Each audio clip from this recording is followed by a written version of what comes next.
Buenas, yo soy el doctor Humberto Lugo, voy a estar hablando un poquito sobre la cialolitiasis.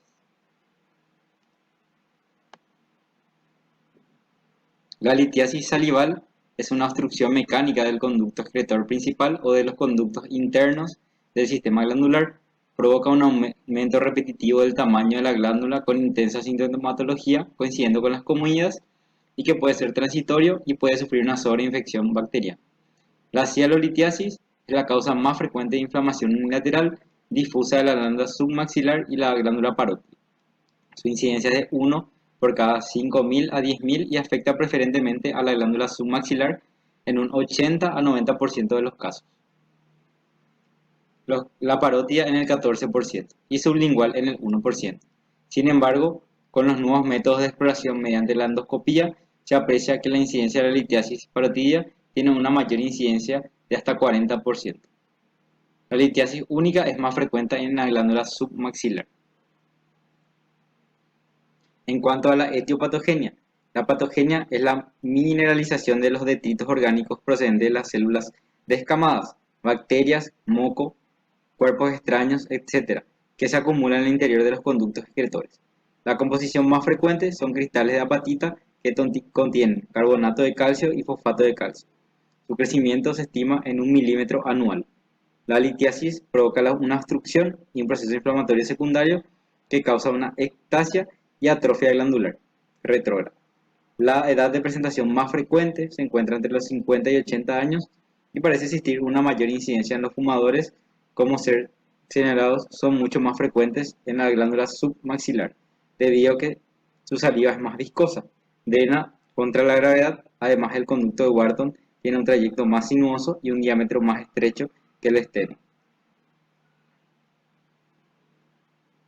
En cuanto a la clínica, tenemos una clínica aguda que clínicamente puede manifestarse de dos formas, la forma aguda y la forma crónica. La forma aguda se produce por un bloqueo parcial del conducto que provoca una tumefacción glandular que desaparece en minutos u horas, y si el bloqueo es completo se produce un cólico salival. La tumefacción es muy dolorosa, el dolor es espontáneo, es cólico e irradia al suelo de la boca y al oído. Además existe un edema de la calúncula de Wharton. En la forma crónica o recurrente es aquí donde se producen los periodos de tumefacción glandular con o sin dolor cólico, sobre todo durante las comidas e intervalos irregulares. Esta forma clínica puede sobreinfectarse por bacterias, entonces produce un cuadro clínico propio y una cialoadenitis bacteriana. Al examen físico. El examen físico visual se aprecia una tumoración glandular y al realizar una palpación manual se palpa la tumefacción dura y dolorosa, a veces también un cálculo en el conducto de Wharton. La expresión de la glándula al exprimir la glándula, la carúncula del conducto de Wharton revela una inflamación con salida de pus si hay sobreinfección bacteriana. El diagnóstico por imágenes mediante radiografía simple, ecografía, cialografía, tomografía o resonancia magnética confirma la presencia de la litiasis, y en los casos de cronicidad debe descartarse siempre la posibilidad de que sea un proceso neoplásico el que haya generado la litiasis. En cuanto al tratamiento, en el cuadro agudo el farmacológico con antiinflamatorios con efecto analgésico como el ibuprofeno y miorelajantes como el diclofenac o el dexketoprofeno, asociado a un antibiótico de amplio espectro. En el cuadro de litiasis, en caso de litiasis en el conducto de Wharton próximos a la carúncula, se puede extirpar de forma transoral mediante la cialoplastia, marsupialización del conducto de Wharton. Si hay una litiasis repetida, la submaxilectomía se debe tener en cuenta que cuando el cálculo permanece en el conducto y la anatomía patológica muestra un patrón de normalidad en el 50% de los casos. Y también se puede recurrir a la litotripsia. La litotripsia externa e interna, asociada con una cialondoscopía, provoca la fragmentación de la litiasis, favoreciendo su expulsión espontánea o facilitando su extracción mediante el procedimiento cialondoscópico. En cuanto a la patología tumoral benigna, los tumores de glándulas salivales son poco frecuentes y revisten un desafío diagnóstico debido a la gran variedad de histología y a la rareza de muchos de ellos. En cuanto a la presentación clínica, generalmente se presenta como una masa asintomática de larga evolución y lento crecimiento.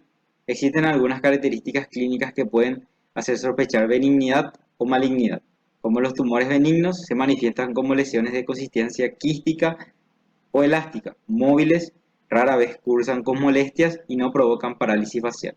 Los tumores malignos, a su vez, presentan una consistencia pétrea, pueden estar fijos a los planos profundos o a la piel y con frecuencia se asocian a dolor y parálisis facial y pueden asociarse a adenopatías metastásicas cervicales. Entonces, estas son las características. En cuanto a la clasificación, las características histológicas, inmunohistoquímicas y ultraestructurales de los tumores salivales hacen que sea difícil alcanzar un consenso para una clasificación universalmente aceptada. Hay dos grandes grupos de estos tumores, los tumores epiteliales y los no epiteliales. La clasificación es la siguiente. Los tumores epiteliales, los de mayor interés, son el adenoma pleomorfo, el adenoma monomorfo, que a su vez puede ser cistoadeno, linfoma, miopitelioma, adenoma de células basales y oncocitoma. En cuanto a los no epiteliales, son mucho más infrecuentes y pueden clasificarse en vasculares y neurales. Los vasculares son los hemangiomas, los linfangiomas. Los neurales son el neurinoma y el neurofibroma. La epidemiología. Los tumores de glándulas salivales son poco frecuentes, constituyen aproximadamente el 3% de los tumores de cabeza y cuello y menos del 1% de todos los tumores en general. Alrededor del 80% de las lesiones son benignas. Los tumores malignos son raros, constituyéndose estos el 5% de los cánceres de cabeza y cuello. La incidencia aproximada de los tumores de glándulas salivales es de 2,5 a 4 casos por cada 100.000 habitantes, con una proporción similar hombre-mujer. Es una enfermedad propia del adulto, con una edad media de presentación entre alrededor de los 45 años, afectando a niños solo en el 5% de los casos. El 80% de los tumores son de localización parotidia, 10% se ubican en la glándula submandibular, 10% en las glándulas salivales menores o accesorias y menos del 1% en la glándula sublingual. En general, cuanto más pequeña es la glándula, más probable que el tumor sea maligno. Así, el 20% de las neoplasias parotidias son malignas, el 50% de las submandibulares y el 60% de las localizadas en las glándulas salivales menores. En la lengua y el área retromolar, el total de los tumores son malignos, mientras que el labio superior, el 70% son benignos. La etiología de los tumores de glándulas salivales es desconocida. Algunos estudios muestran una incidencia más elevada en los esquimales de Groenlandia, en Escocia, Israel y Malasia.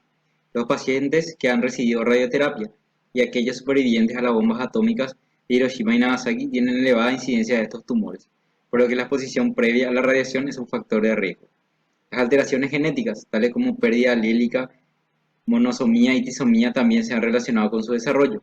El tabaquismo se relaciona con el tumor de Warthin, pero no con otros tipos de neoplasias salivales. En cuanto al abuso de alcohol, los datos no son concluyentes.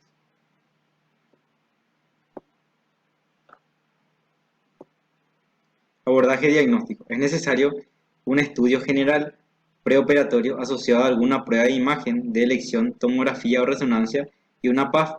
La radiografía y la cialografía están en desuso.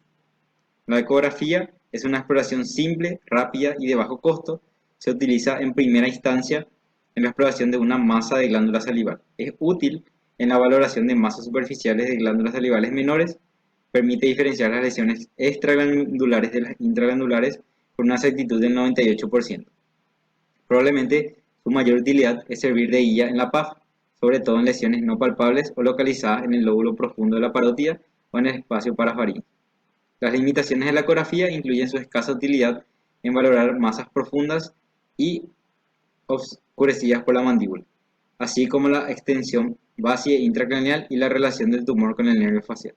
La gammagrafía utiliza la fijación del marcador tecnesio 99 en la glándula salival. El tumor de Warthin y el oncocitoma captan intensamente el marcador. Sin embargo, su uso es limitado y superado ampliamente por otras pruebas de imagen. La TAC se realiza en cortes axiales de 3 a 5 milímetros, utilizando medio de contraste. Demuestran la extensión local y regional del tumor, en especial el compromiso óseo. No es útil como predictor de diagnóstico histológico, ya que las masas benignas y malignas presentan características similares. En cuanto a la resonancia magnética, es un examen costoso y menos asequible que la tomografía. Sin embargo, es el mejor método de imagen para el diagnóstico de una neoplasia de glándulas salivales. Generalmente se acepta que una masa hiperintensa en T2 es benigna y una masa con señal de intensidad baja o intermedia es maligna. Sin embargo, esto no es cierto en todos los casos y el diagnóstico histológico definitivo lo dará la pieza quirúrgica. En cuanto a la PAF, su uso es controvertido y no es universalmente aceptado.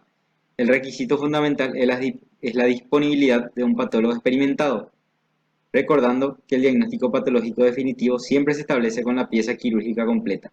Es un procedimiento rápido, de fácil realización, fiable, de bajo costo y con escaso riesgo. Las complicaciones son raras y no ha demostrado ser un factor de riesgo para la diseminación tumoral.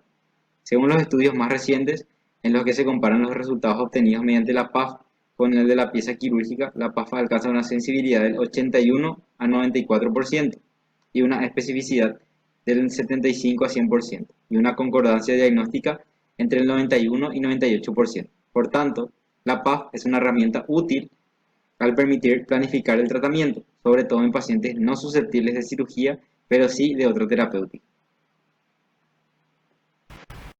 Vamos a hablar un poquito del adenoma pleomorfo. El adenoma pleomorfo o tumor mixto es el tumor más frecuente, constituyendo aproximadamente el 65% de todas las neoplasias salivales. El 85% se localiza en la glándula parótida, 8% en la glándula submandibular y el 6% en las glándulas salivales menores. Es muy raro en la glándula sublingual.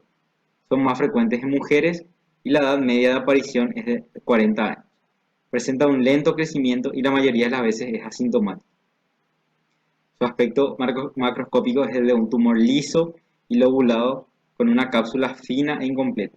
Microscópicamente, el tumor está compuesto por elementos mesenquimáticos y epiteliales con una cápsula incompleta y extensiones a modo de pseudópodos. El tratamiento de elección es la disección extracapsular, lo que se asocia con baja morbilidad, con tasas de recidivia del 2%. La simple enucleación está contraindicada, ya que la recidivia alcanza el 45%, que se podría beneficiar de la radioterapia. En raras ocasiones pueden dar metástasis, aún mostrando una histología benigna. Los sitios de metástasis incluyen hueso, ganglios linfáticos, pulmón, cavidad oral, faringe, piel, hígado, retroperitoneo, riñón, cráneo, sistema nervioso central y senos paranasales.